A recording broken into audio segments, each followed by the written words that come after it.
Here's one question we want to ask you. How many people died of COVID at home? Virtually no one. So why did everybody die at the hospital? It's a very interesting observation. If this was a pandemic that was killing large numbers of people, we would have seen bodies piling up in the streets. We would have found dead bodies at home. Almost to a one, the deaths occurred in the hospital.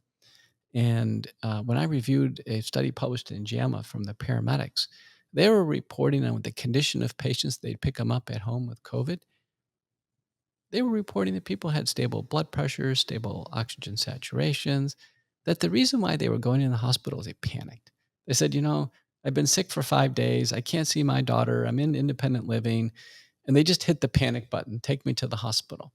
Then once they got in the hospital, what happened? People were stripped of their rights. They couldn't see their family members.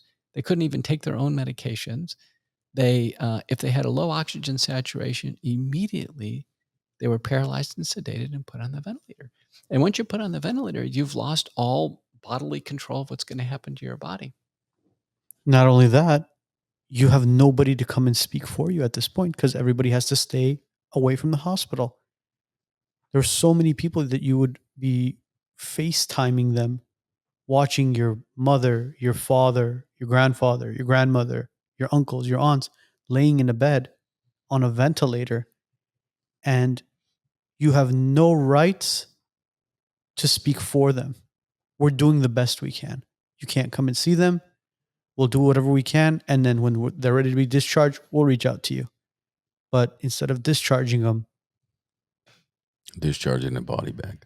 they're discharging the body Think bag. about this. So in Dallas, we have the whole area of South Dallas is heavily Hispanic, Black, lots of what's called vertical households where you have grandchildren, parents, and grandparents in the same house.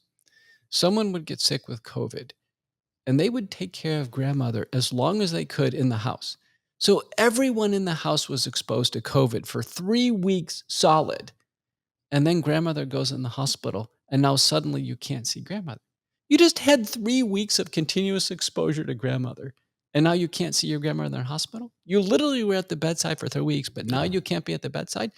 And so if we've learned anything, is that we have to take a rational approach. And so a very simple thing is for a loved one is, have you had COVID? Yeah, I've had COVID. Were you at the bedside for, 3 days or more? Yeah, I was. Okay, fine, come in. What's the difference? There is no difference about being at the bedside in the hospital or being at the bedside at home.